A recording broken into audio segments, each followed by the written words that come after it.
Seja bem-vindo ao Além do Fóssil, o podcast quinzenal que decifra os segredos do passado profundo da Terra. Eu sou Felipe Zanetti, estudante de Biologia e o seu apresentador. E hoje nós vamos entender como alguns dos maiores dinossauros sul-americanos desafiaram a sua própria anatomia ao ficar de pé sobre duas patas. Claro, né? O que isso nos diz sobre a evolução, alimentação e comportamento desses animais.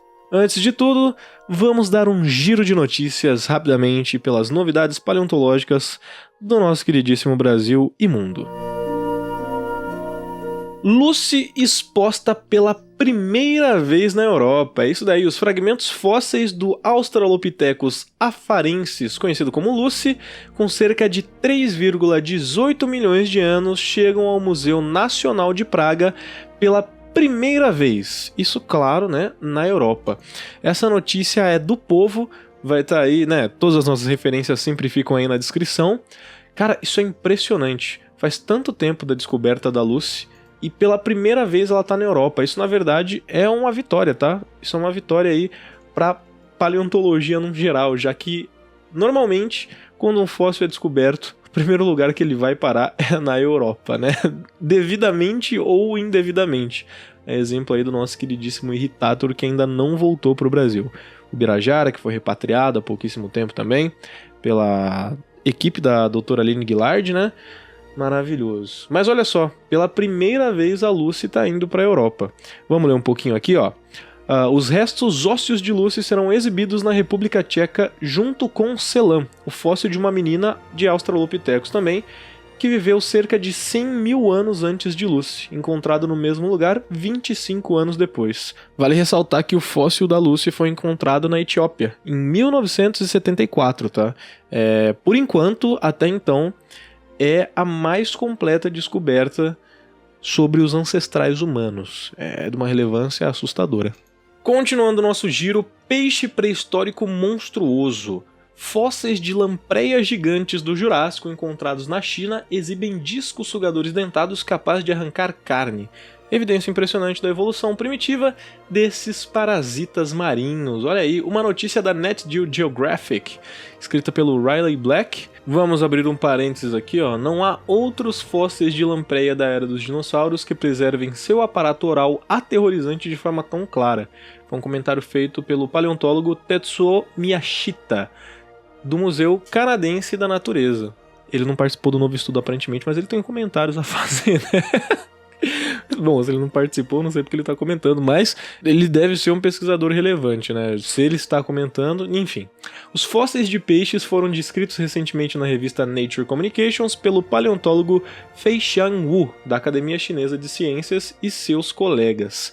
Cara, pra você ver, lampreias não são animais com apelo muito grande pra mídia, a gente dificilmente vê alguma coisa científica, né, especificamente, sendo divulgada sobre esses animais, mas ainda assim tem pesquisadores interessados em reconstruir a história evolutiva desse grupo, né? Aparentemente, quando ele diz que não tem outros fósseis na era dos dinossauros, eu acredito que ele esteja se referindo ao Mesozoico, né? Qualquer descoberta é relevante para remontar esse quebra-cabeça aí do passado evolutivo da lampreia. Eu vou confessar que não são animais que me apetecem muito também. Eu não sou o cara que acorda numa segunda de manhã querendo pesquisar sobre lampreias, mas é interessante a gente ver que tem sim grupos de pesquisadores interessados especificamente em entender um pouco mais sobre a evolução das lampreias, né? Que são animais bem jogados aí, vamos combinar. Lampreia é um bicho feio, é um bicho que não parece ser muito interessante, mas ele existe, ele merece ser estudado também. Seguindo nosso giro, nós temos aqui um dinossauro novo com vela nas costas. Nova espécie identificada na ilha de White, que no caso é o Styracosaurus macarthurae. Eu vou falar desse jeito, tá? Se algum professor de latim estiver assistindo, me desculpe. Mas continuando aqui, foi descoberta com espinhas neurais alongadas que formavam uma vela. Olha aí, com possível função em atração sexual ou reconhecimento da própria espécie. Essa espécie aqui especificamente parece ser herbívora, o que é um contraste aí, né? Quando a gente pensa num dinossauro com vela, vem logo o espinossauro e a gente já leva ele como referência para tudo, né? Um carnívoro, um terópode. Mas na verdade essa espécie herbívora se assemelha bastante com algumas reconstruções que a gente tem do Iguanodon. Que loucura, cara, que legal. Talvez isso dê alguma dica também sobre a vela do espinossauro, mas essa espécie especificamente parece ter uma vela mais discreta. Ela também é bem menor que o espinossauro, né? Não tem muita comparação aqui, pelas reconstruções que eu estou vendo. Bom, de qualquer jeito é surpreendente o exemplo de morfologia distinta e comportamento social que esses dinossauros herbívoros podiam ter, né? Bom, vamos ao tema principal de hoje. Olha aqui, hein? Uma noticiazinha da pesquisa FAPESP. Saurópodes bípedes. Alô, fãs de Jurassic Park. Alô, fãs de Jurassic Park. Será que não estava tudo errado? Será que aquele absurdo de um brachiosauro em 2 patas não era tão absurdo assim? Bom, utilizando simulações digitais, ou seja, análise por elementos finitos, ou FEA, que é a sigla, né, FEA, pesquisadores do Brasil, Alemanha e Argentina mostraram que saurópodes sul-americanos, os famosos, né, dinossauros pescoçudos aí, podiam adotar uma postura bípede com certa facilidade. Não quer dizer que eles andavam bípedes o tempo inteiro, mas eles aparentemente podiam manter essa postura um curto período de tempo ali, talvez para alcançar as folhas mais altas de árvore, para comportamento de corte, quem sabe, né?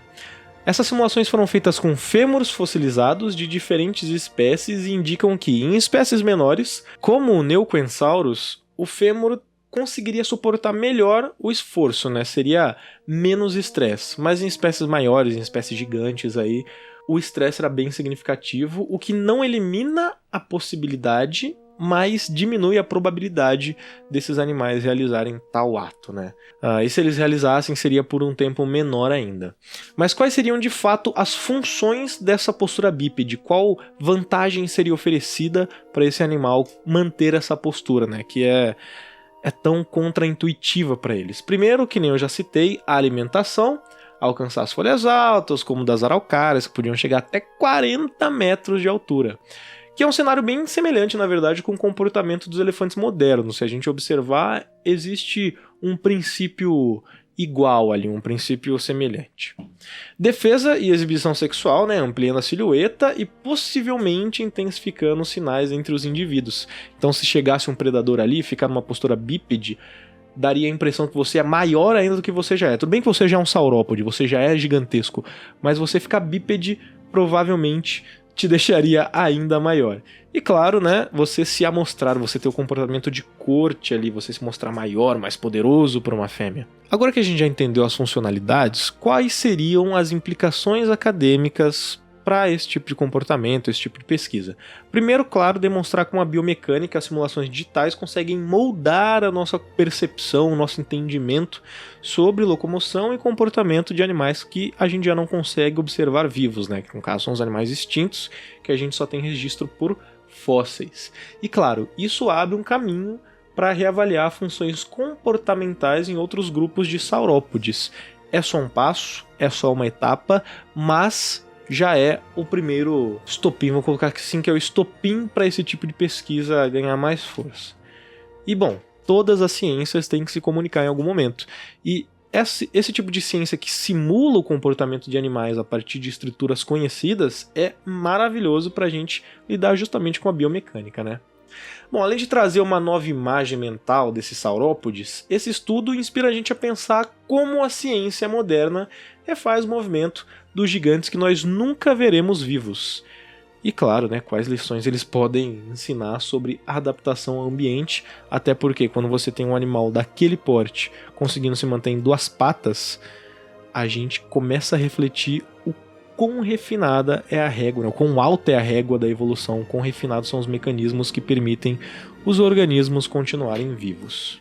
Como eu já tinha citado, essas tecnologias como a FEA, né, são utilizadas em biologia, engenharia, elas destacam os paralelos entre as espécies atuais e os primos antigos, né?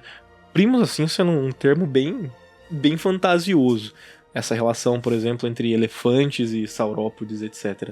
A gente tem exemplos aí de convergências adaptativas no fato, né? O primo é com um ancestral em comum muito distante, bem distante mesmo. Agora é o seguinte, eu quero que você pense em quantas adaptações incríveis estão escondidas sob a nossa percepção comum. desde indivíduos vegetais, como árvores que crescem até o alto, até animais que modificam o seu comportamento de uma maneira surpreendente. Comenta aqui embaixo. E também eu vou deixar uma perguntinha mais direcionada para você, ó. Se você pudesse escolher uma adaptação extraordinária para sua espécie, eu acredito que seja ser humano, né? A não ser que você seja um corvo senciente do futuro, seria para o ser humano. Qual seria essa adaptação? Eu quero que você comente aqui e quem sabe eu não leio no próximo vídeo, no próximo podcast Além do Fóssil. Tô pegando um jeito de fazer esse tipo de coisa. E não vai comentar também ter um pescoço gigante pra alcançar a folha no alto da árvore, que você não come folha de árvore, né? Pelo amor de Deus. Cara, que loucura foi essa semana, hein? Que loucura foi essa quinzena, na verdade. A gente teve a Lucy sendo exibida na Europa pela primeira vez, a gente teve lampreia carnívora, a gente teve dinossauro herbívoro com vela e, claro, os nossos queridíssimos saurópodes bípedes. A gente passa por biomecânica, alimentação, etologia, é uma doideira. Você entende um pouquinho de etologia? Eu tô estudando etologia agora na faculdade, aliás. É um ramo bem novo pra mim, mas é bem interessante. Enfim, eu vou pedir para que, se você curtiu esse episódio do Além do Fóssil, você deixe o seu like, ok? Siga a C14 em todas as redes sociais, mas principalmente aqui no YouTube, para você não ficar de fora de nenhum dos conteúdos, tá bom? A gente tá de volta daqui 15 dias com Além do Fóssil e compartilhe esse vídeo para alguém que também curte explorar o passado profundo da Terra, tá bom? Eu vejo vocês numa próxima, um grande abraço e até mais.